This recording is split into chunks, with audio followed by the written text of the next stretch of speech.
Anybody from the international class? Ada, dokter. Okay. So I will talk in slowly in Indonesia. So if you have problem, you can ask and I will explain in English, okay?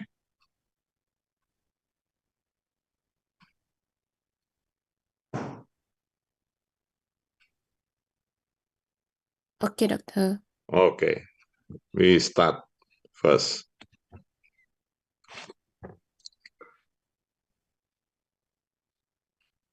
Sebetulnya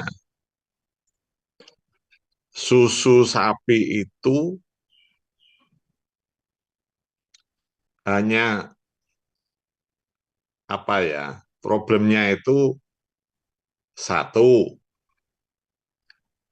apakah tidak rusak? Dua, apakah kandungannya memenuhi syarat? Tiga, apakah aman untuk dikonsumsi? Oke?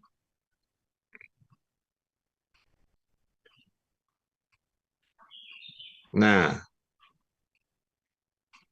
nanti ada PPT-nya, Anda boleh. Oke. Susu itu isinya apa sih?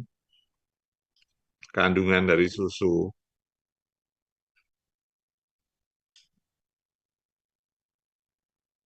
Hmm,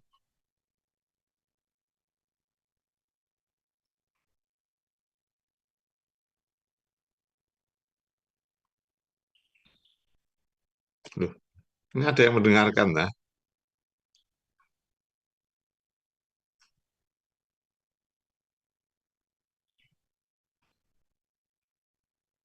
Anda bisa dengar saya bicara? Laktosa, dok. Laktosa, apalagi Protein dan lemak, dokter. protein, lemak, apalagi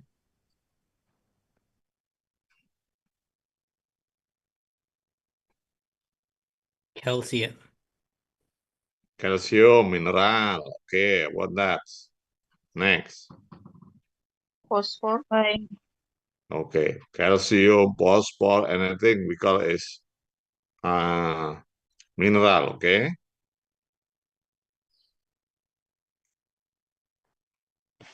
vitamin and water. Oke, jadi air dan vitamin.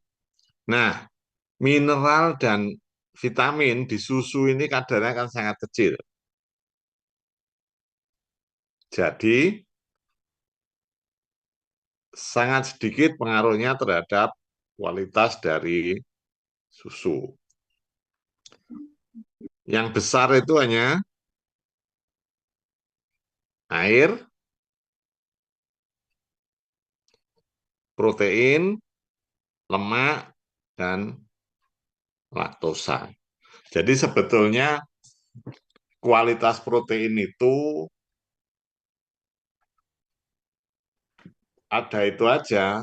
Yang besar pengaruhnya itu protein, lemak, laktos. Oke, protein, lemak, laktosa ini yang disebut dengan bahan kering. All total solid.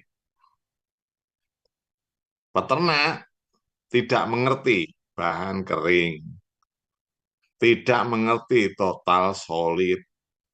Dia mengertinya adalah TS.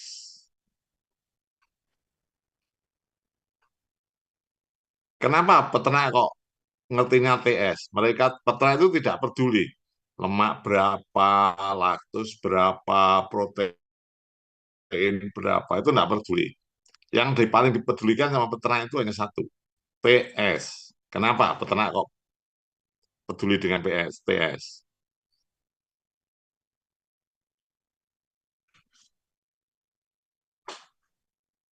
total solid. Why the farmer is care about the total solid?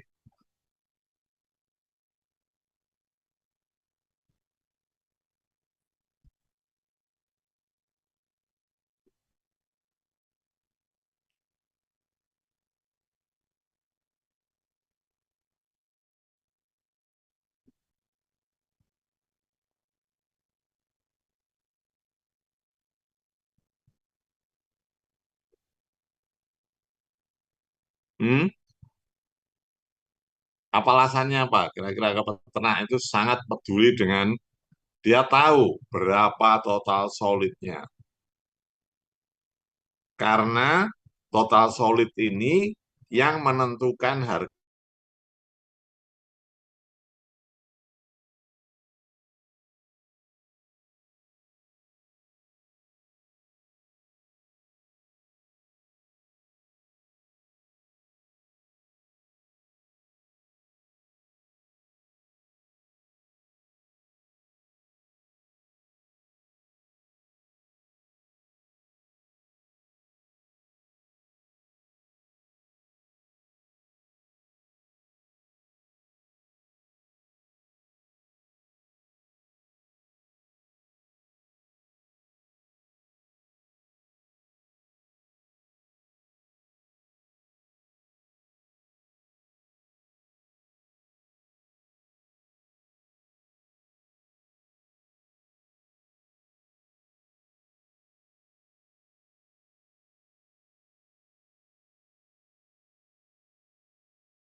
Oh, sorry, internetnya down. Oke, oke, saya lanjutkan. Jadi harga susu di Indonesia ini ditentukan oleh berapa kadar bahan kering. Bahan kering itu apa? Lemak, protein, laktosa. Nah, KUD itu bukan mengatakan bahan keringmu misalnya 12,7 atau berapa, dia enggak. Dia sudah buat patokan misalnya kalau bahan keringnya itu 12,3 itu berarti sesuai standar. Maka kalau bahan kering di peternak itu 12,3 dikurangi 12,3 hasilnya 0. Maka peternak akan ngomong bahan TS-nya 0. Kalau 0 harganya standar. Tapi kalau bahan keringnya lebih dikurangi 12,3 maka dia ada kelebihan. Maka dia katakan bahan keringnya positif 1. Dia dapat tambahan harga. Tapi kalau kurang, dia dikurangi harganya. Maka pemeriksaan di KUD di Indonesia itu umumnya hanya 5. Pertama, uji alkohol. Anda sudah diterangkan uji alkohol?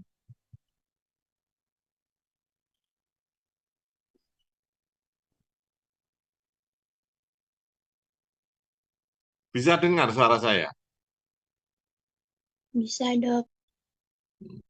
Sudah diterangkan uji alkohol. Sudah, Dok. Oke. Untuk apa uji alkohol itu? Untuk mengukur eh, keasaman, Dok. Karena nanti praktikum kalau keasaman Anda menggunakan apa? Soklet, uji soklet Henkel atau Dornick. Itu uji keasaman susu. Alkohol itu sebetulnya hanya untuk melihat apakah susu itu rusak atau tidak. Jadi alkohol itu tidak bisa mengukur berapa kadar asamnya. Tapi dia hanya tahu susu ini rusak atau tidak. Susu yang rusak itu susu yang bagaimana sih?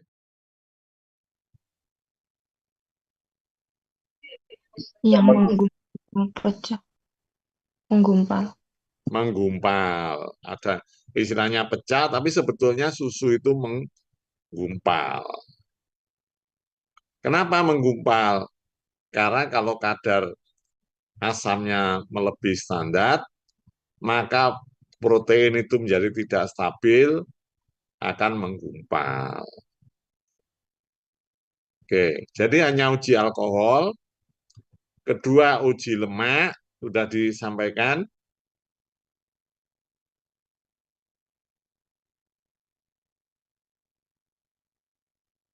Sudah disampaikan? Uji lemak? Belum, Dok. Belum diajari uji lemak.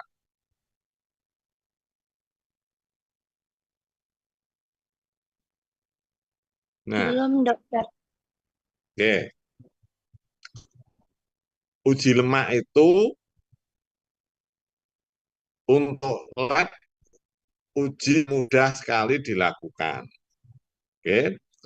Jadi di KUD itu ada uji alkohol, BJ, lemak, reduktase, dan kalau ada proyek residu antibiotik. Nah, jadi kalau alkohol menentukan susu itu rusak atau tidak. Lemak dan BJ itu menentukan. Dengan rumus placement, nanti kamu di buku ada tinggal dihitung, dimasukkan berapa kadar bahan keringnya. Karena harga itu ditentukan oleh bahan kering. Oke. Yang keempat, itu adalah reduktase. Reduktase itu sebetulnya untuk melihat apakah susu itu sangat baik atau baik. Itu aja. Atau sudah mendekati jelek. Jadi kalau uji redutase itu bisa mengetahui susu ini sangat baik atau ya baik atau agak mendekati rusak, itu bisa mengetahui. Yang kelima, uji residu antibiotik. Nah, itu ada residu. Oke, jadi saya akan sampaikan uji apa? Protein ya.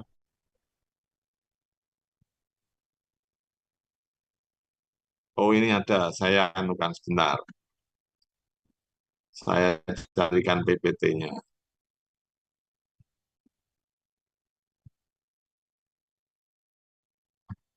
Eh,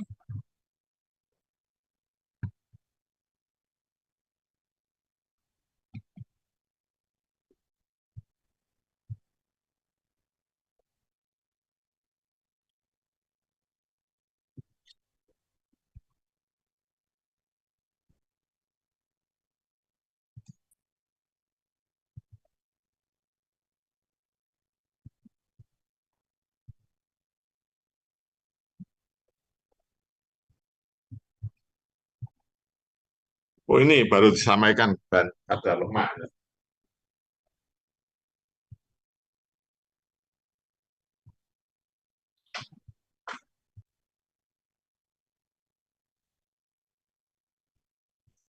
Oke,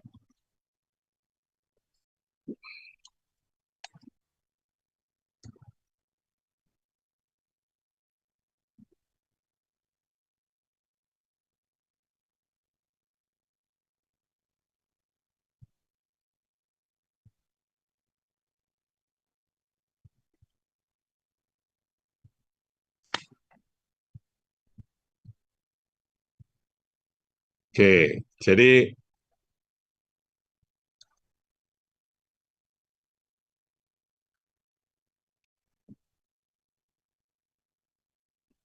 pengukuran, oke, saya mulai dari mana ini? Oke, jadi harga itu ditentukan oleh bahan kering. Nah, cara mengukur bahan kering yang paling umum, paling mudah dilakukan itu adalah mengukur kadar lemak dan mengukur BJ. Sudah diajari BJ? Sudah, Dok. Oke, penyegaran aja. BJ itu apa sih? Menurut persepsimu BJ apa? Misalnya, BJ susu minimal 1,028. Apa persepsimu?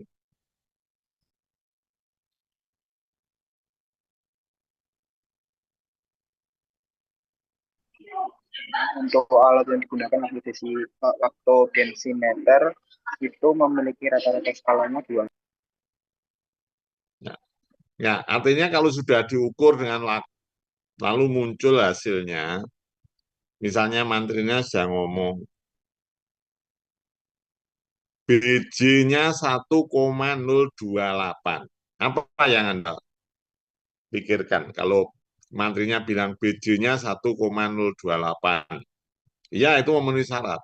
SNI minimal 1,028. Apa? Berat jenis, dokter. Ya, berat jenis itu apa? Maknanya berat jenis itu apa? Berat banding volumenya. Berat banding volumenya. Oke. Kalau BJ-nya 1,040, itu baik apa jelek? Itu pertanyaan.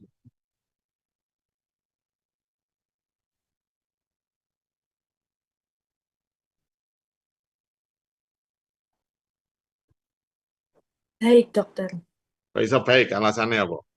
Karena berat jenisnya tuh lebih tinggi, masanya tuh lebih tinggi daripada Masanya lebih tinggi. tinggi. Jadi Oke, bahan keringnya lebih tinggi. Insya Allah seperti itu. ya, bahan keringnya lebih tinggi.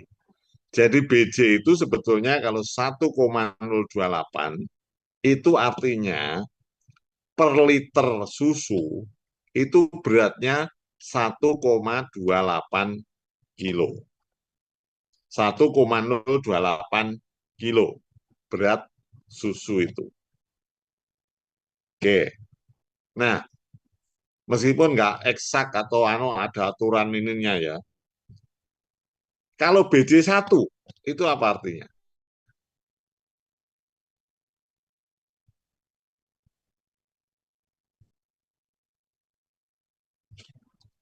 Kalau BJ1 apa artinya? BCI. Air. Jadi kalau BJ-nya 1 berarti isinya hanya air. Ya,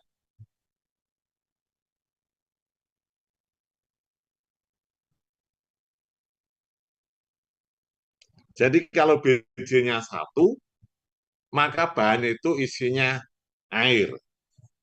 Walaupun BJ1 untuk air itu ada syaratnya kan.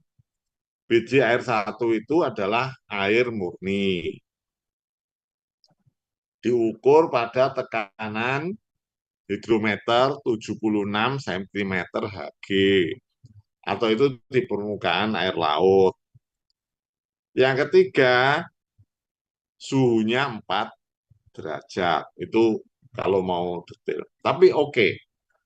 Jadi BJ1 itu artinya isinya hanya air. Padahal kalau susu itu ada 3. Protein, laktosa, dan lemak. Nah, BJ protein itu lebih tinggi dari 1. Saya lupa angkanya. BJ laktosa itu juga lebih tinggi dari 1. Jadi kalau air dikasih protein, BJ-nya lebih dari 1. Air dikasih laktosa, BJ-nya juga lebih tinggi daripada 1. Lemak, BJ-nya hanya 0,85. Apa artinya?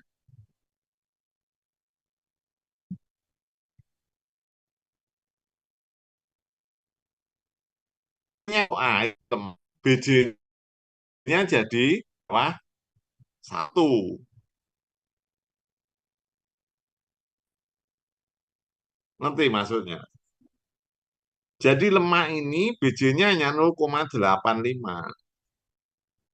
Sehingga pada susu itu BJ-nya itu protein, laktosnya itu meningkat, lebih tinggi, lemaknya membuat lebih rendah.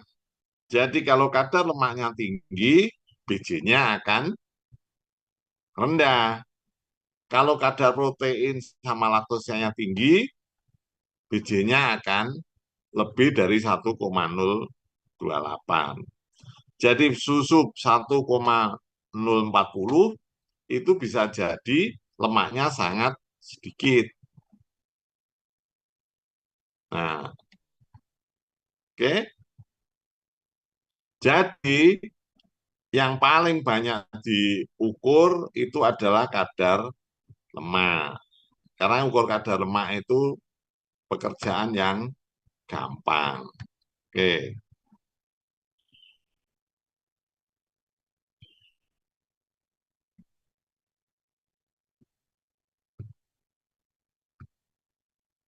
Oke. Ini kadar lemak. Bisa lihat?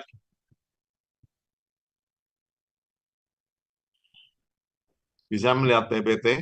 Tidak bisa, dokter. Hah? Mohon Oh, maaf, belum belum dianu di ya? share screen, nggih. Oh iya, ya maaf, maaf, maaf. Belum subscribe. Oke, ini tadi. Ya, saya share-nya.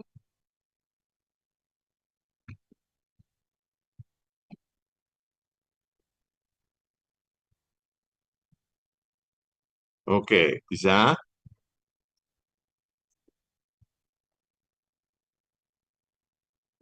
Sudah Dokter. Enggak? Sudah bisa? Sudah bisa, dokter. Oke.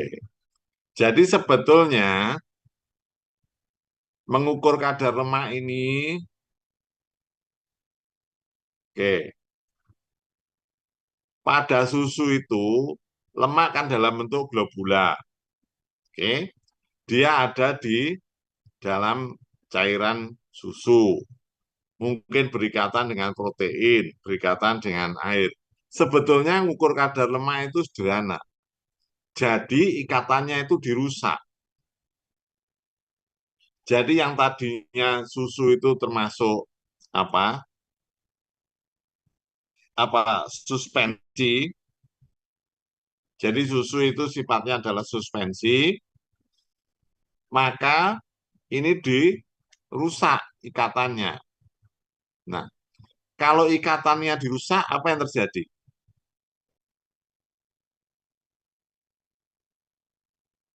Ya. Jadi kalau ikatannya dirusak, maka lemak itu akan terpisah. Nah, karena lemak itu tadi saya katakan BJ-nya hanya 0,89, kalau di dalam satu tabung, maka lemaknya akan menuju kemana? Kalau tabungnya berdiri Ke atas, dokter. ke atas. Jadi sebetulnya uji lemak itu yang pertama, itu membuat ikatan lemak itu rusak. Nah setelah rusak, lalu dilakukan dua sebetulnya. Disentrifus dan ditegakkan, dipanaskan pada temperatur itu supaya tegak. Kenapa? Dengan sentrifus itu, maka yang berat jenisnya tinggi, dia akan terpisah dengan yang jenis beratnya rendah. Jadi sebetulnya uji kadar lemak itu yang pertama diberi H2SO4, urutannya itu kalau urutannya nggak sama nggak akan jadi. H2SO4 dituang dulu pada butirometer, lalu diberi susu, kalau menurut standar itu 10,75, lalu diberi amil alkohol, lalu dikocok pelan-pelan, karena reaksi ini menimbulkan panas. Jadi, Anda waktu mengocok harus menggunakan lap. Dan ujung tangan itu harus memegang tutup karetnya. Jadi jempol Anda menahan jempol karet supaya waktu Anda kocok menggunakan angka 8, tutupnya itu tidak lepas. Kenapa? Kalau lepas itu H2SO4-nya kan akan keluar. Nanti akan mengenai temanmu. Jadi pesan saya, kalau di lab harus serius. Oke. Lalu untuk Anda saya ingatkan, jangan berdiri dekat dengan orang yang mengerjakan uji lemak. Karena sudah ada kasus. Jadi guyon, lalu tabung ujung tutupnya copot, kena muka mahasiswi, ada yang kena matanya juga. Oke. Jadi pesan saya, Anda di lab itu harus hati-hati. Jangan guyon, jangan ini, harus serius. Lihat kalau temanmu sedang ngerjakan lemak, berdiri agak jauh. Oke. Mungkin yang aman, walaupun enggak ini, kalau di lab, walaupun di lab itu, pakailah masker. 1, 2, pakailah kacamata Google, apa itu yang dari plastik itu loh. Supaya kalau ada percikan asam, percikan apa, itu Anda tidak terkena percikan. Jadi sebetulnya sederhana aja. H2SO4 tuang pelan-pelan sebanyak 10 mili, susu 10,75, lalu dikasih amil alkohol. Tutup, prop karetnya ditahan sama jempol, dikocok dengan membentuk angka 8 sampai sampai semua kelihatan hitam begitu. Lalu setelah itu di sentrifus. Kalau tidak ada sentrifus ya ditegakkan. Kenapa? Supaya lemaknya itu menuju ke atas. Karena yang ada skalanya itu adalah yang bagian atas. Nah, ini misalnya susu penuh, whole milk. Apa sih artinya?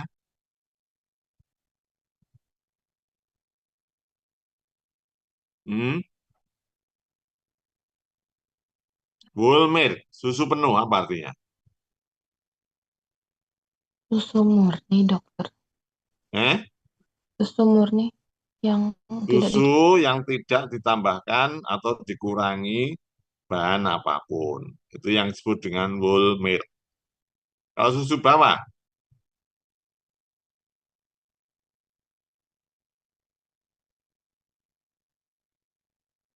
susu apa susu bawah itu? susu yang nggak ada lemaknya. Susu bawah, ya semua susu ada lemaknya.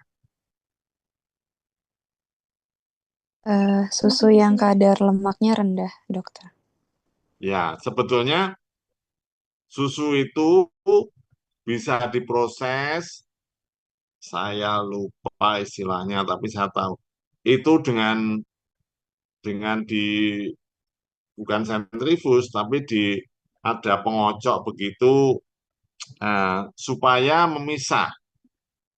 Jadi susu yang BJ-nya berat itu akan turun ke bawah karena gaya gravitasi. Yang ringan akan di atas. Nah, yang berat itu isinya apa? Bahan kering lainnya selain lemak. Yang berat itu apa isinya? Jadi skim itu yang di bawah. Itu apa namanya ya? Alatnya itu saya sering juga kok. Alat pemisah susu itu ada istilahnya. Mungkin nanti kalau Anda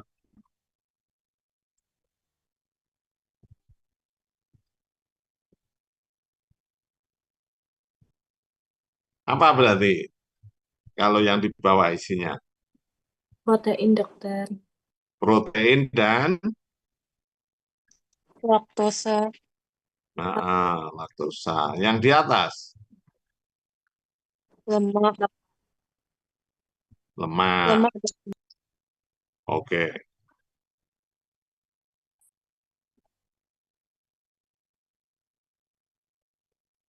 Bukan homogenizer ya, apa namanya lupa.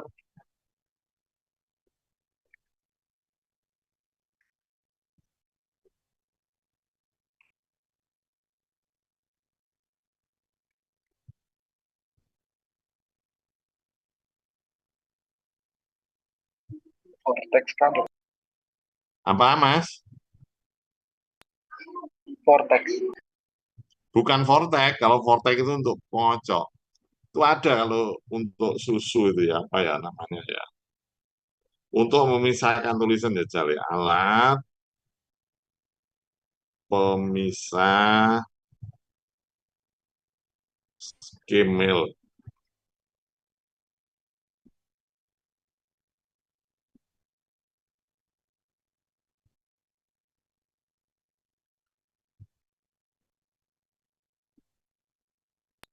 Cream separator, dokter.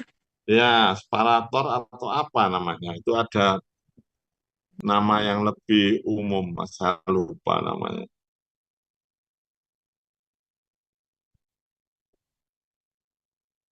Jadi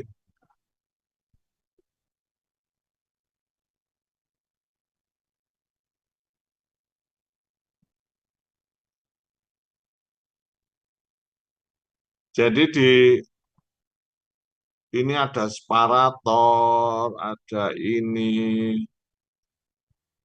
tadi namanya, nah ini ada yang manual.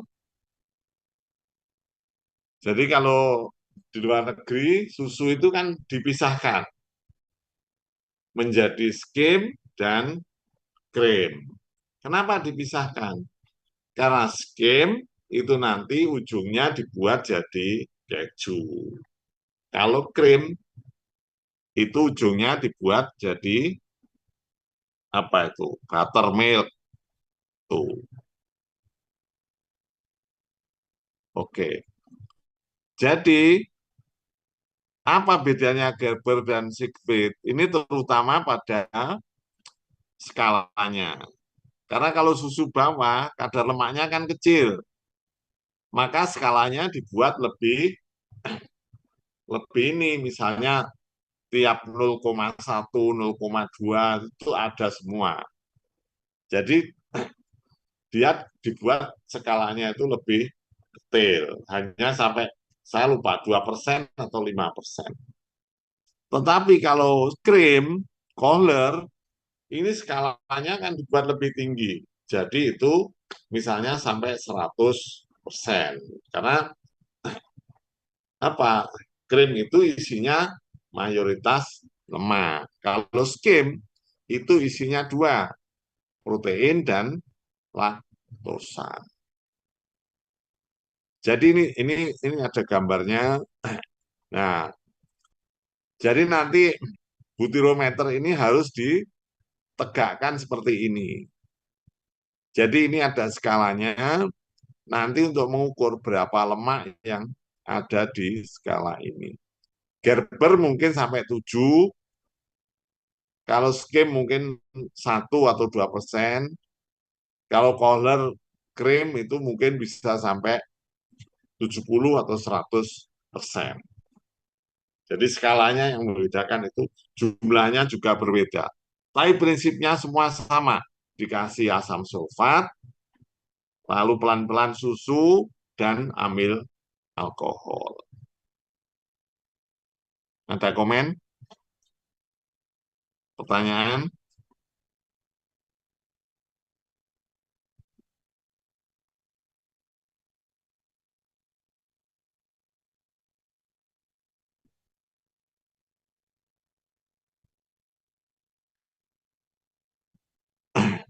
Hmm? Tidak ada, dokter. Oke. Yang ini lemak ya. Sekarang protein. Oke.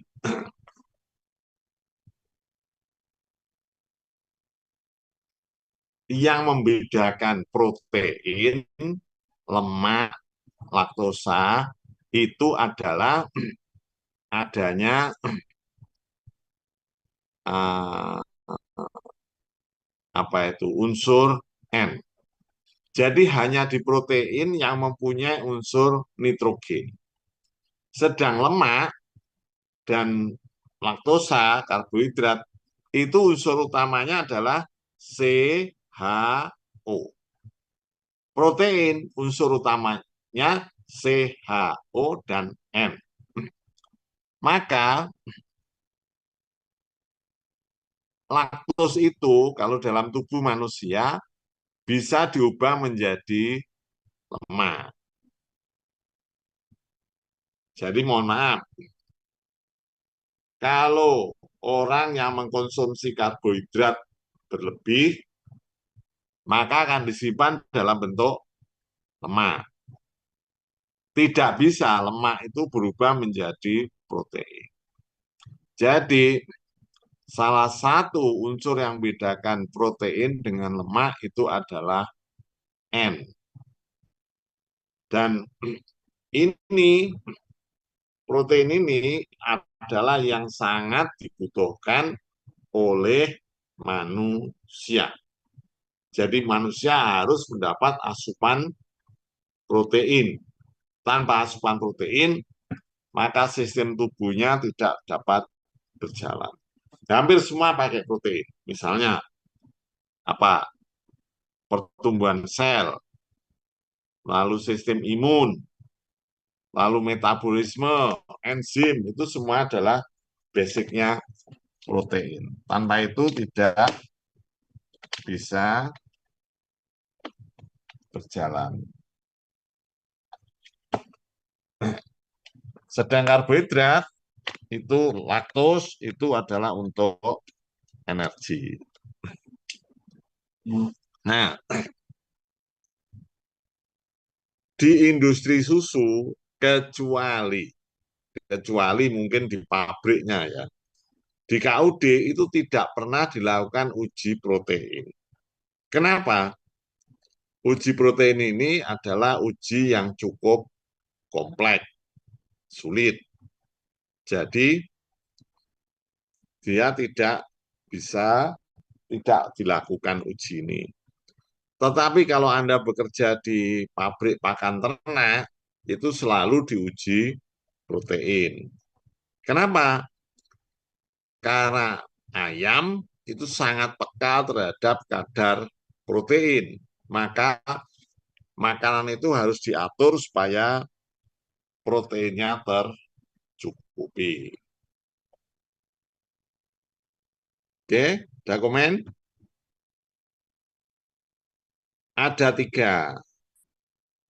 1, tetrasiformol, 2, spektrofotometer, 3, geldal. Oke, tetrasi. Apa sih yang Anda pikir kalau tetrasi itu?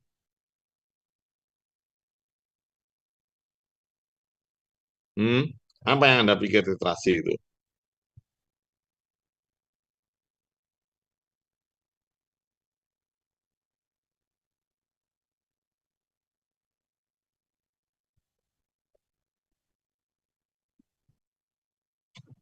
Apa yang Anda pikir tetrasi?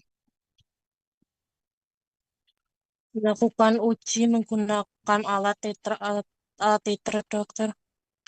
Ya, tetrasi itu suatu reaksi asam basa menggunakan buret. Jadi kalau tetrasi itu selalu menggunakan buret. Untuk apa? Untuk melihat suatu reaksi itu kalau asam dinetralkan, kalau basa juga dinetralkan. Jadi yang di atas itu bisa dipasang asam, bisa dipasang basa. Tapi yang banyak terjadi itu dipasang basa. Sehingga kalau ada tetrasi, itu minimal 3 bahan. Bahan yang akan ditetrasi, bahan yang untuk penetrasi, dan satu lagi indikator. Indikator itu apa? Indikator itu adalah satu bahan yang akan berubah warnanya kalau pH-nya mencapai. Jadi apa indikator? Misalnya fenolphthalin, itu dia akan berubah jadi tidak berwarna menjadi merah. Kalau apa ininya terpenuhi. Jadi ngukur protein itu tetrasi formol itu hanya dilakukan dengan cara tetrasi. Kenapa kok ditetrasi? Berarti protein itu bisa menjadi unsur asam. Ya.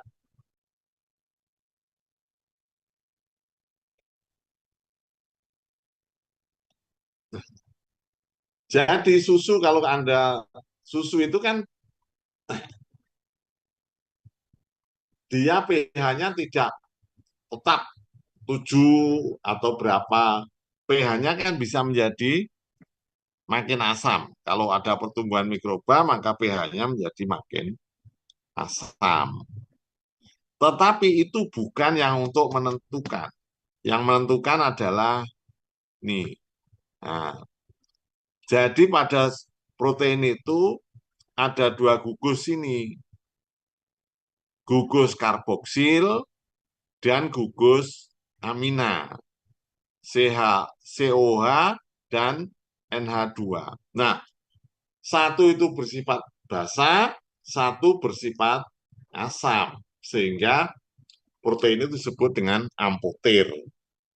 Ampoter itu artinya larutan protein itu bisa bertindak sebagai penetral dalam kalau kadar basa atau asamnya itu sedikit, dia punya kemampuan itu. Nah,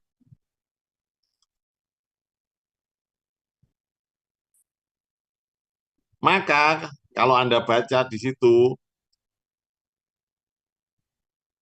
pada proses ini ada proses di mana itu ditambahi dengan formalin. Kenapa formalin? Formalin akan berikatan dengan gugus amina. Nah, kalau formalin berikatan dengan gugus amina, maka gugus karboksil ini tidak ada yang over, sehingga susu itu menjadi lebih asam. Kalau susunya lebih asam, maka tetrasinya menjadi lebih banyak. Kalau lebih banyak dimasukkan rumus, nanti kadar proteinnya menjadi lebih tinggi. Tetapi ini sangat subjektif, tidak objektif. Jadi lab tidak menggunakan kadar protein dengan formal. Karena apa? Hasilnya tidak atau mendekati saja, tidak akurat. Oke?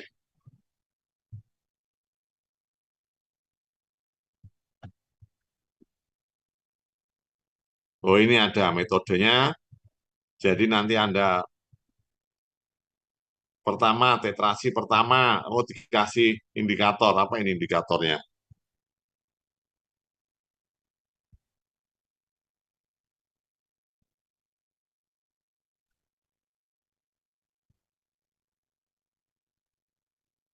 Oh, dikasih kalau mau salad,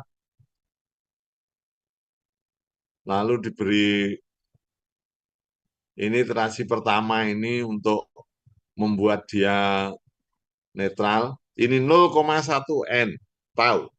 0,1 N, NaOH, tahu? Apa maknanya?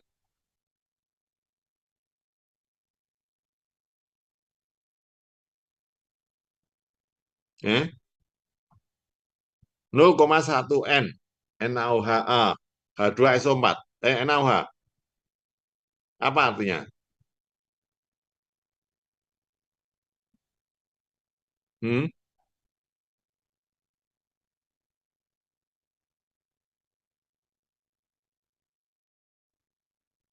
Nggak pernah dengar? N itu singkatan dari normalitas. Pernah dengar nggak?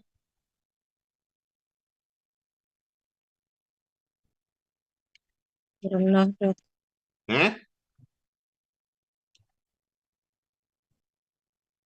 Siapa yang bisa? Normalitas, siapa? Siapa yang bisa menerangkan?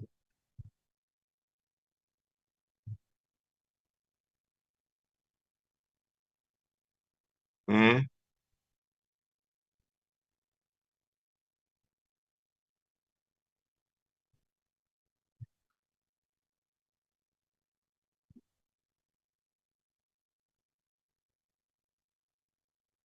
Eh?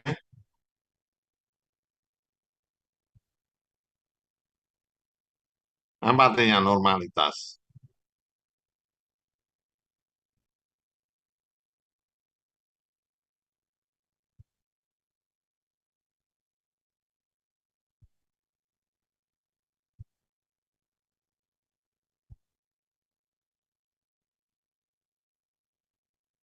Membelasnya terlarut dalam 1 liter larutan, Dokter. Normalitas itu ukuran zat yang terlarut per liter. Kalau ini 0,1 mungkin anu ya. Apa artinya 1N? Itu.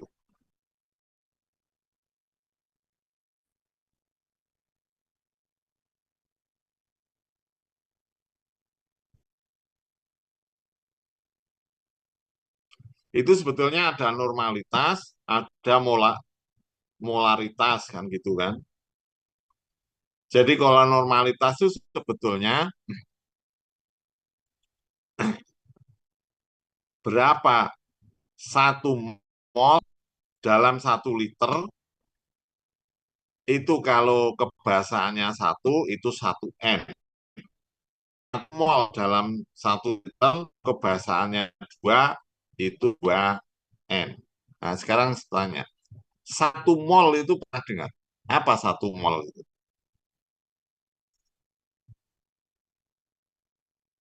Atau Greg?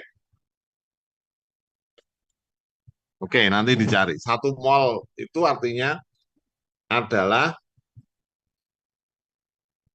gram per berat molekul. Jadi kalau NaOH itu 40, NaOH itu 40, berat molekulnya 40, maka 40 gram di dalam 1 liter air murni itu molaritasnya 1. Tetapi kalau NaOH itu kebasaannya hanya 1, maka 1M sama dengan 1N. Kalau H2SO4, 1M sama dengan 2N, dan seterusnya. Oke?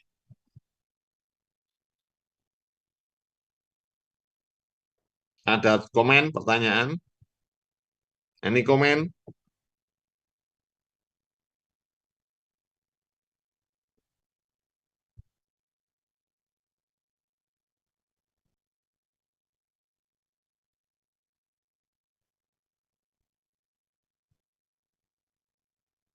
Oke, sambil ini saya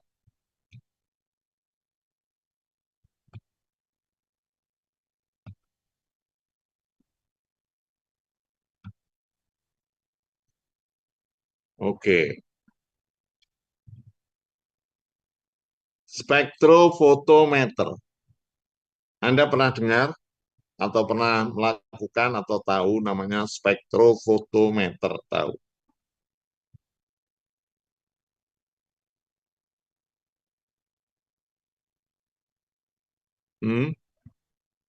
Pernah tahu alat spektrofotometer?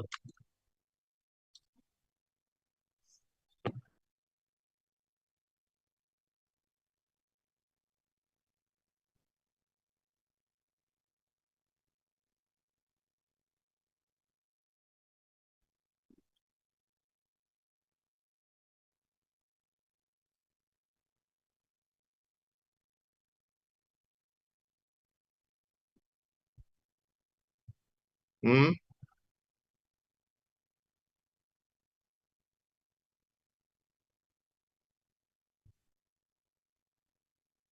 Ya, sebetulnya pengujian protein yang paling akurat itu menggunakan spektrofotometer. Jadi kalau Anda mungkin bekerja untuk mengembangkan vaksin atau kit diagnostik yang berdasar antigen antibodi, itu ngukurnya protein dengan cara spektrofotometer.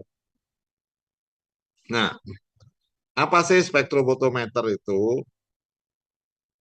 Sebetulnya spektrofotometer itu adalah satu alat yang dia bisa memilih cahaya dengan panjang gelombang yang ditentukan. Misalnya panjang gelombangnya 550. Nah, panjang gelombang itu akan menembus tabungnya juga khusus yang diisi bahan yang sudah diberi warna. Maka di situ cahaya itu kan sebetulnya ada 3. diteruskan. Oke, bayangan Anda, kalau Anda menggunakan senter untuk menembus kaca, itu sebetulnya cahaya dari senter itu ada 3. 1 diteruskan melalui kaca, 2 diabsorpsi oleh kacanya. Jadi kaca itu juga atau cairan itu mengabsorpsi cahaya. 3 dia dipantulkan. Tapi yang dipantulkan karena bahan kacanya itu dibuat standar, maka sama, sehingga hanya 2. Yang diteruskan atau diabsorpsi. Ini menggunakan reagen, sehingga kalau Anda baca ini, maka semakin tinggi protein, maka semakin banyak berikatan dengan reagen, reagennya semakin sedikit. Kalau reagen semakin sedikit, berarti proteinnya semakin tinggi. Ini mungkin ya agak sulit menerangkannya karena Anda belum pernah mengerjakan yang namanya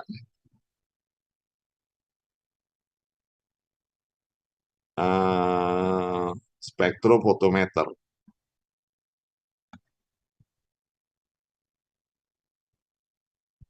Kalau protein cara Kjeldahl pernah melakukan. Pernah praktikum di makanan ternak.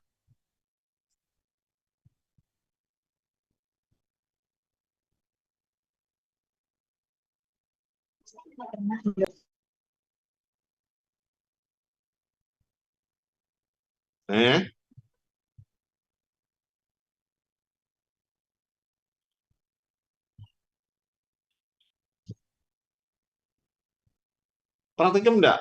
Menguji protein di makanan ternak. Pernah ya. Nah, ini prinsipnya sebetulnya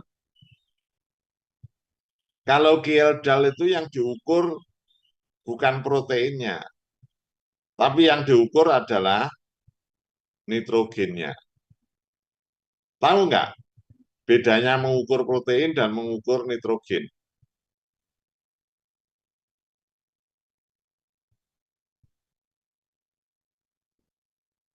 Jadi kalau Kjeldahl itu ibaratnya gini, Anda kepingin mengukur ada berapa banyak mobil. Nah, atau mengukur begini, berapa berat mobil yang ada di gudang.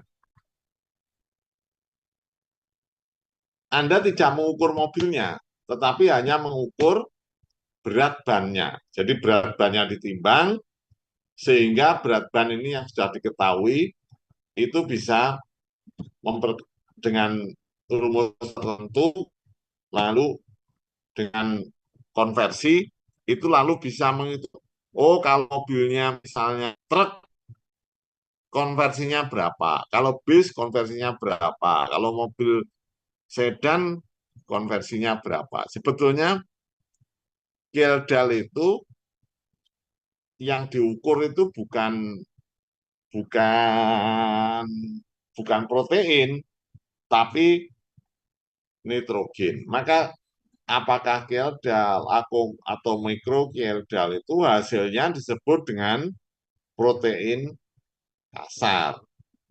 Kenapa kalau disebut protein kasar?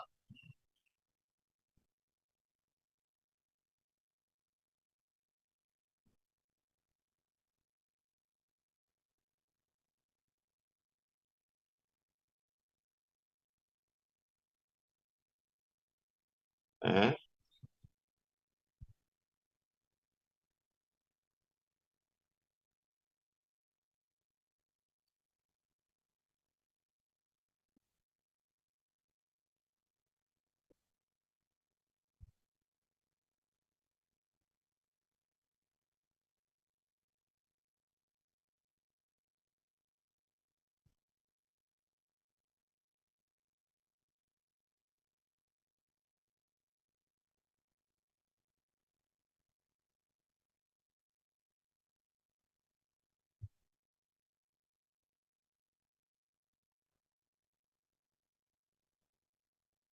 Hmm? Kenapa kalau hasil analisa Kildare itu disebut dengan protein kasar? Karena prosesnya tidak mengukur protein murni secara langsung, dokter. Ya, tapi kenapa kok disebut kasar? Kok enggak? Memang prosesnya begitu, tapi kenapa kasar?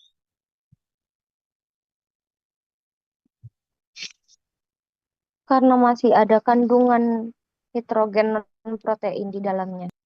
Ya, karena nitrogen itu bisa jadi berasal dari protein atau NPN, nitrogen non protein. Sehingga di Indonesia kan disebut kasar, tapi aslinya itu kan raw protein. Jadi protein yang belum pure.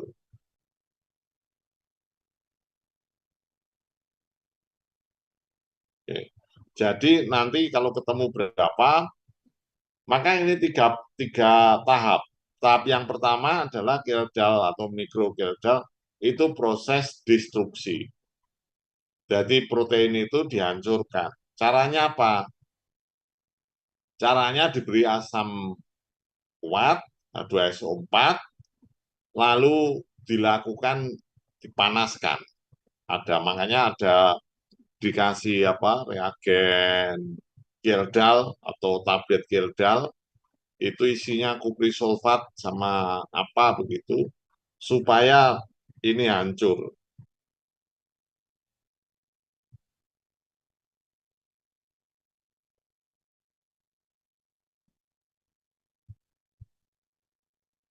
Nah, setelah proses itu apa? Setelah dihancurkan, lalu dilakukan apa? Didestilasi. Destilasi itu pernah tahu loh destilasi?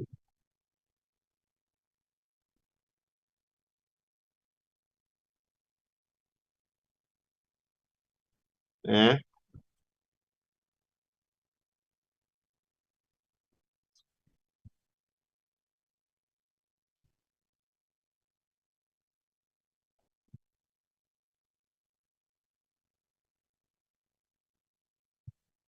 Setelah destilasi, jadi tiga proses itu, destruksi, destilasi, dan dititrasi. Oke, ada pertanyaan?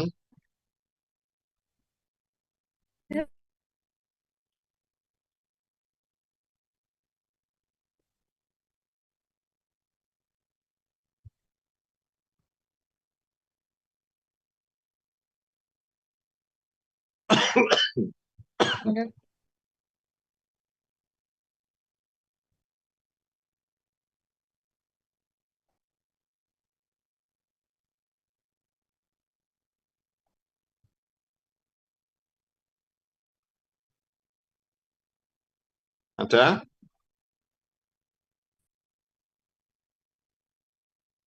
Tidak ada, dokter. Oke. Sekarang selanjutnya adalah pemalsuan. Nah, jadi Anda mungkin nggak harus menghafalkan semua, tapi bisa diambil logika.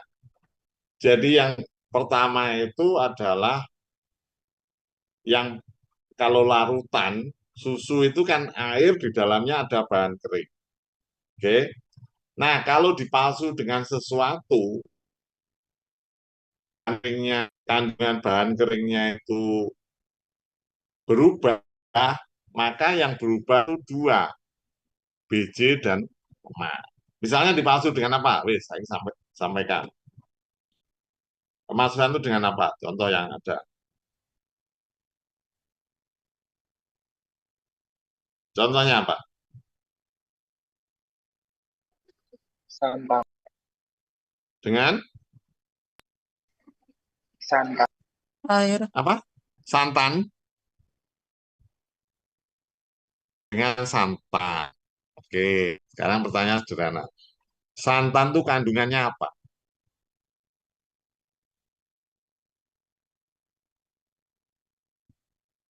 Oke, santan Lemak. itu kandungan lemak. Oke. Kalau lemak, BJ-nya itu lebih tinggi atau lebih rendah dari air susunya? Lebih rendah, dokter. Lebih rendah. Maka kalau satu bahan, Bu tambah dengan BJ lebih rendah, hasilnya apa? BJ-nya Menurun, dokter. turun. Terus apa lagi yang berubah? BJ-nya turun. Lalu apa lagi yang berubah?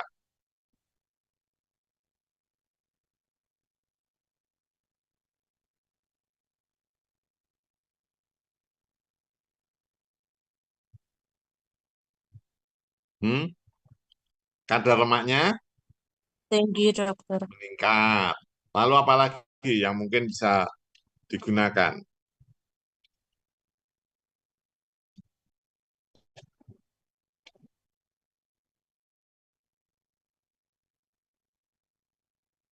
Eh?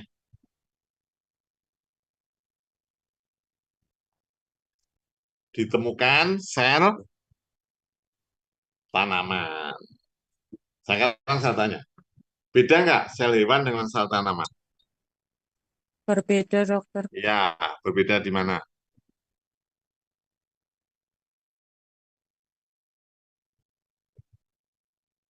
Sel tanaman ada dinding selnya, dokter. Ya, jadi sel tanaman ada dinding Dinding sel. sel. Dan dokter. Sel hewan tanpa dinding sel. Hanya ada membran. Apa efeknya? Efeknya kalau hewan itu, kalau cairannya itu berubah, maka dia akan mudah terimbas. Jadi kalau di dalam cairan yang hipertonis atau hipotonis, dia akan berubah. Maka kalau bekerja dengan sel hewan, itu sebetulnya harus pakai isotonis. Jadi cairannya harus isotonis. Bakteri beberapa juga mengatakan harus cairan yang isotonis. Oke, dipalsu dengan apa lagi?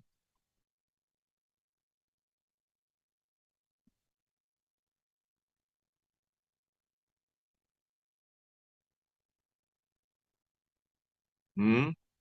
Di situ dipalsu dengan apa?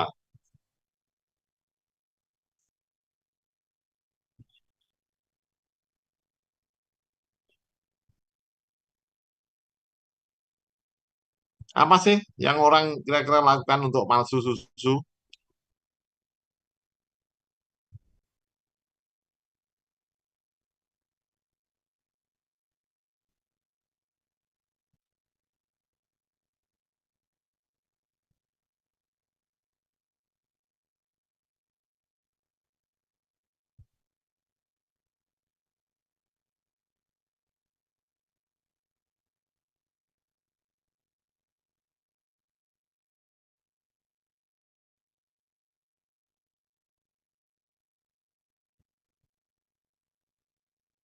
Hmm?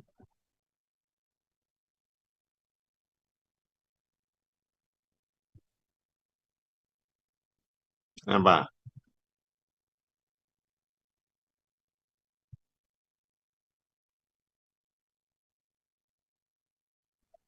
Tambah air, dok. Tambah air.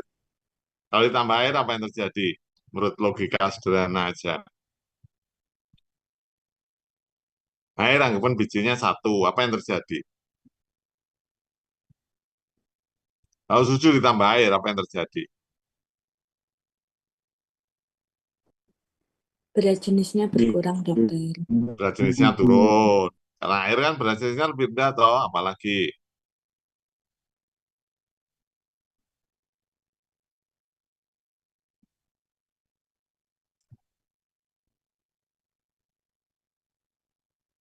Lemaknya menurun, dokter. Kadar lemaknya rendah. Tuh. Nah, itu juga bedanya. Kalau sapi yang dipelihara di desa, di gunung, itu biasanya kadar lemaknya tinggi. Kalau kadar lemaknya tinggi, maka BJ-nya rendah, maka di KUD itu rata-rata petani itu toleransi BJ-nya hanya 1,024, 1,025. Itu nggak dipalsu. Tetapi karena BJ susunya itu rendah. Kenapa rendah? Karena kadar lemaknya tinggi. Kalau sapi yang dipelihara di kota, BJ-nya lebih tinggi, tapi kadar lemaknya lebih rendah. Kenapa di kota? Karena dia kurang menghasilkan lemak. Kira-kira kenapa? Kalau di daerah kok banyak lemaknya, kalau di kota kok lemaknya sedikit.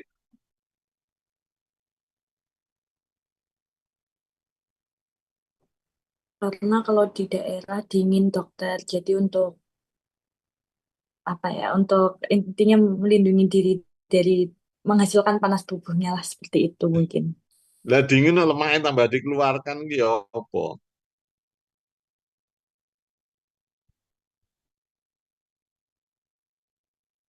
Oke.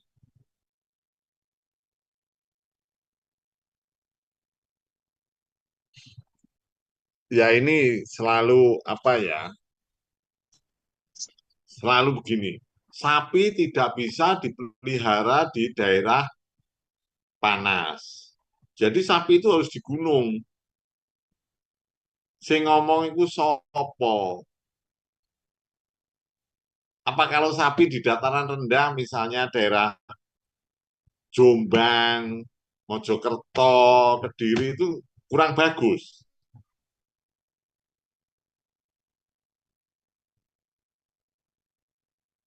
Nah, apakah sapi perah itu enggak harus selalu dingin? Nah, kalau sapi perah yang di Belanda itu kan kalau musim panas ya panas, kalau musim dingin ya dingin. Bisa toh Belanda, Belgia itu pelihara sapi ya bisa. Jadi Dura desa, oh kalau pelihara sapi harus di gunung, soalnya itu alasan dulu pelihara sapi di gunung itu satu, di gunung itu banyak rumput, jadi orang-orang gunung yang berani pelihara sapi perah. Tapi sekarang ini sebetulnya sudah berubah. Pelihara sapi perah itu tidak perlu cari rumput, Anda bisa beli aja rumputnya. Jadi kalau Anda rumahnya misalnya dataran rendah, kalau mau beli sapi perah, sekarang sudah ada umum orang-orang itu cari rumput, Anda bisa beli pakan itu. Dan itu sebetulnya sekarang sapi perah itu bisnis. Jadi Anda kalau dokter hewan, kalau pelihara hewan ternak, itu Anda harus hitung itu bisnis. Jangan kamu hitung, nanti saya cari rumput sendiri. Bukan begitu, Anda harus hitung dengan bisnis. Jadi rumputnya beli, pakannya beli, bayar orang yang mengerjakan, dan seterusnya. Pengusaha seperti itu. Nah, kalau di desa, itu kan banyak rumput. Jadi orang-orang itu dan murah. Sehingga kalau beli murah, sapi di desa itu banyakkan diberi pakan rumput. Konsentratnya sedikit. Kalau rumputnya banyak, serat kasar itu diubah jadi lemak. Sehingga kadar lemaknya jadi tinggi. Kalau di kota itu mahal, maka peternak kota itu tidak mau kasih rumput, tapi dikasih konsentrat. Oke? Apa lagi? Dipalsu dengan apa lagi? Atau Anda punya apa? Jadi di KUD itu hanya 1,024, 1,0. Itu bukan palsu. Tapi karena susu itu kadar lemaknya tinggi. Kenapa tinggi? Karena makanannya banyak rumput. Karena rumput, kenapa kok rumput? Karena rumput mengandung serat kasar. Kalau serat kasarnya tinggi, sama sapi diubah jadi lemak. Kalau susu lemaknya tinggi, bijinya dari rendah. Maka harus sapi itu dikasih konsentrat. Supaya apa? Supaya bisa bijinya lebih tinggi. Apalagi pemalsuannya?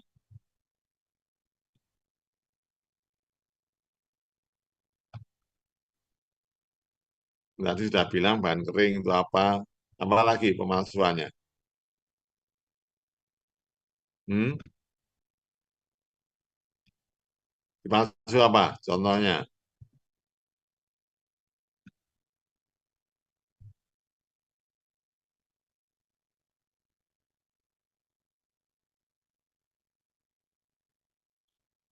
Eh? Dengan urea. Dipalsu apa? Dengan urea. Urea? Ya ada Mbak, palsu susu dengan urea itu. Kalau susu dipalsu urea, wah, karena tidak ada Mbak, diperiksa proteinnya itu hampir tidak ada. Kalau pakan ternak itu ditambahi urea, ya. Jadi seringkali apa itu namanya? Jadi dedak atau polat itu ditambah urea. Nah, urea itu kan ada nitrogennya kan, nanti kalau diperiksa diuji, wow kadarnya tinggi, itu padahal urea. Tapi sapi itu tidak apa-apa. Sapi, kambing itu bisa makan urea dalam jumlah terbatas. Jadi mikrobarumennya itu yang akan mengubah urea menjadi protein.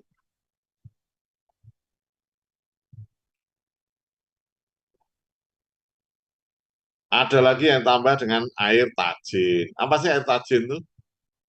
Anak sekarang nggak tahu air tajin. Tahu air tajin itu apa? Air Air bekas cucian. cuci beras, dokter. Cucian beras, Dok. Cucian beras. Loh, cucian beras di masukkan. Air tajin itu bukan cucian beras, Mbak. Loh, dulu anak-anak bayi itu susu mahal, itu kalau desa dikasih air tajin. Masa cucian beras dikasihkan bayi?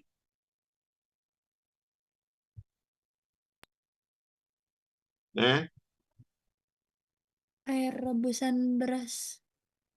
Ya, kalau Anda merebus beras, dulu kalau orang-orang sebelum banyak rice cooker itu kan, ya sebetulnya rice cooker juga bisa. Jadi beras yang sudah Anda masukkan rice cooker, mendidih, itu kan ada airnya. Nah, airnya itu diambil, itu namanya air tajin. Apa kandungannya air tajin? Ada karbo sama patinya. Pati. Kalau pati berarti apa? Eh? Kalau pati itu apa? Logika sederhana. Kalau ditambah air tajin, pati itu apa yang terjadi pada susu? Glukosa atau gula. Glukosa. Pati itu kan karbohidrat, toh? Berarti apa yang terjadi? Kalau susu ditambah karbohidrat, apa yang terjadi?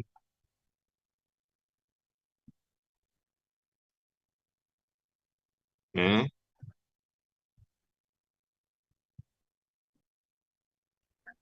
Tengi, dokter. Apa? Tengi.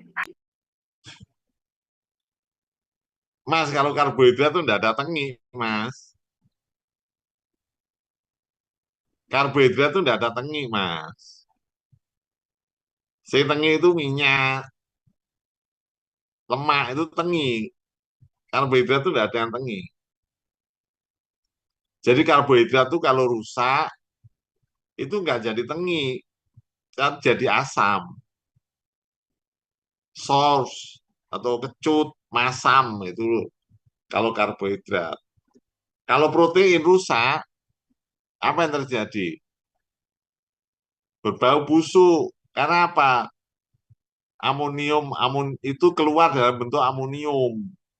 Maka protein itu kalau rusak, daging itu kalau mulai membusuk, pH-nya meningkat. Kalau susu mulai busuk, pH-nya turun. Karena apa? Di susu ada laktos, karbohidrat. Yang bisa tinggi itu hanya minyak. Karena minyak itu tidak pernah dimetabolisme oleh bakteri. Jadi yang tidak bisa dimetabolisme itu minyak, lemak, itu nggak bisa. Tuh. Ayo, kalau susu ditambah dengan air tajin, apa yang terjadi? Berat jenisnya meningkat, Dok. Berat jenisnya meningkat. Lalu apa lagi?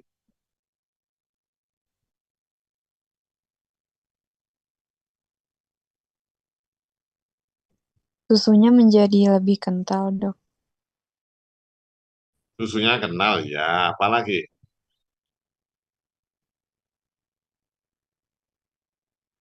Kadar lemaknya menurun. kadar lemak menurun. Lalu untuk memastikan kalau ini ditambah dengan padi, diuji dengan apa?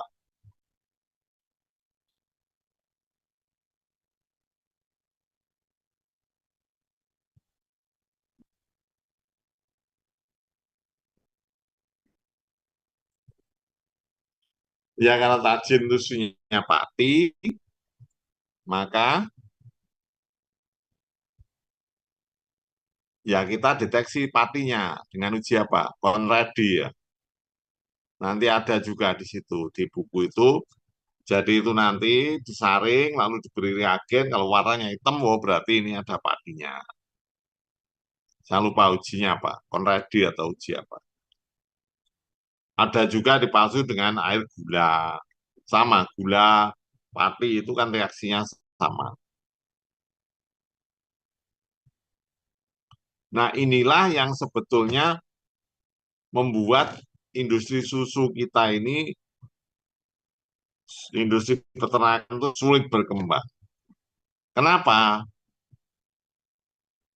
Saya nggak tahu kenapa orang kita ini, orang Indonesia itu ya Muslim taat, kalau agama lain ya ke tempat ibadahnya gereja ya penuh, ini ya penuh. Saya sering ketemu berat dulu ketemu orang itu ke pura di anu kan juga penuh. Tapi kenapa? Jadi sebetulnya susu di Indonesia itu salah satu yang kosnya tinggi itu adalah pemeriksaan ini. Jadi harus periksa BJ-nya, harus periksa lemaknya, supaya orang nggak palsu dan seterusnya. Itu kan biaya kan? Biaya itu dibebankan pada siapa? Dibebankan pada susu. Jadi jangan heran kalau konsumen itu bayar susu mahal. Tetapi peternak hanya dapat uang kecil. Susu di desa itu rata-rata 7.000 saja. Kenapa? Karena yang lain untuk periksa ini, untuk periksa ini, sehingga jatuhnya konsumen menjadi mahal. Itu yang terjadi di Indonesia. Dan susu itu produk yang sangat mudah untuk dipalsu, sehingga ini menjadi tambahan kos. Kalau saya lihat YouTube itu di luar negeri itu kan, jadi peternak itu dari di dalam susunya dipompa ke depan, di tandon depan, nanti truk datang, sedot, bawa ke pabrik gitu aja. Jadi mereka nggak nguji, mereka juga nggak ribut berapa dapatnya, literannya, dan seterusnya. Kalau kita kan nggak, beli itu diliteri, ini berapa, ininya berapa, dan seterusnya. Itu yang sebetulnya membuat kos itu menjadi mahal. Jadi susu di Indonesia itu mahal. Kenapa? Kalau Anda beli susu packing itu, ya toh, yang seliter itu bisa 17 sampai 20 ribu. Dan 17 atau 20 ribu itu bukan uang kecil bagi orang Indonesia. Saya lihat YouTube itu, orang di Eropa Timur itu beli susu seliter mereka hanya 5.000 atau 6.000. Jadi mereka akan banyak mengkonsumsi susu. Ya di Jepang aja lah. Susu di supermarket di Jepang itu sekitar 18.000 sampai 20.000. Bayangkan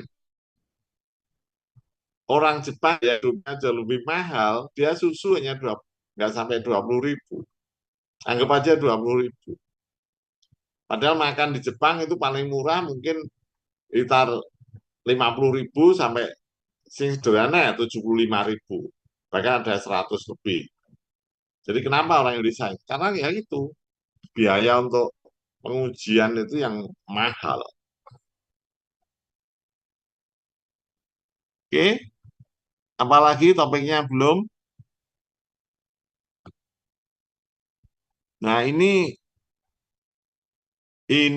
adalah SNI, ini perlu Anda baca, Anda pelajari. Kenapa? Karena Anda apa? Kalau mau di bidang ini yang ikuti aturan ini, misalnya beda jenis, itu minimal 1,0227. Jadi peraturan ini Anda aturkan begini walaupun nggak ada.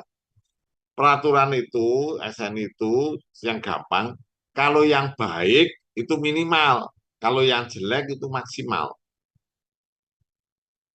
Jadi kalau di sini BJ baik atau jelek?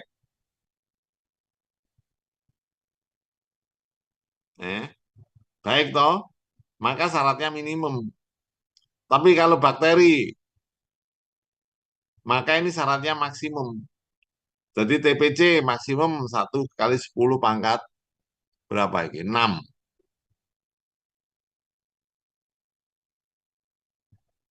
Stabilo 10 pangkat 2.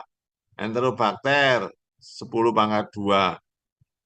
Ini sehingga peraturan lah apa sih enterobakter barang ini. Aneh, umumnya apa E. coli kok jadi enterobakter. Kenapa nggak salmonella?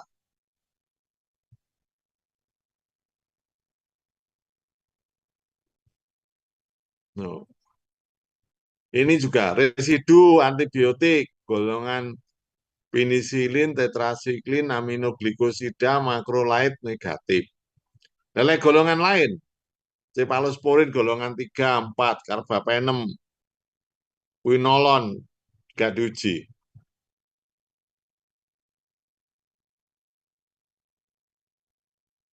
Ini dulu ini mestinya, titik beku, minus 0,52 sampai minus 0,5. Ini titik beku. Dulu ngujinya susu itu dengan beku. Peroksidase ini nggak dilakukan juga di lapangan, nggak mengukur peroksida, mestinya reduktase. Jadi ini juga anak yang buat peraturan. Jadi kalau susu itu reduktase, karena paling sederhana itu reduktase.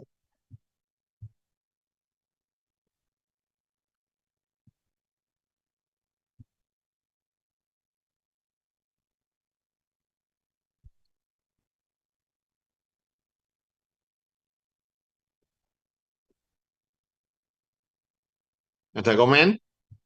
Pertanyaan?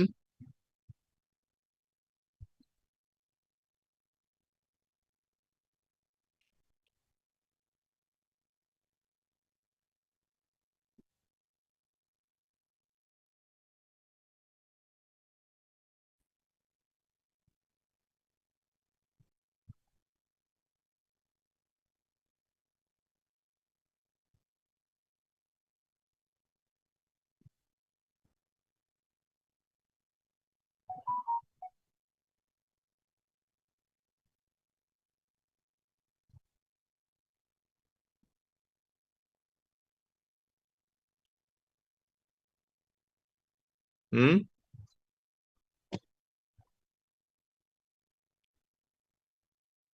Tidak. Oke, karena absennya SSO itu kadang rewel, nanti Anda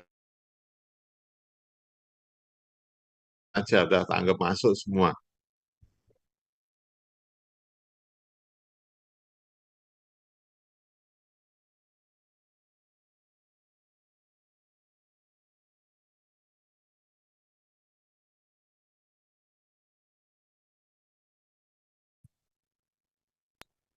Oke. Terima kasih banyak, Dok.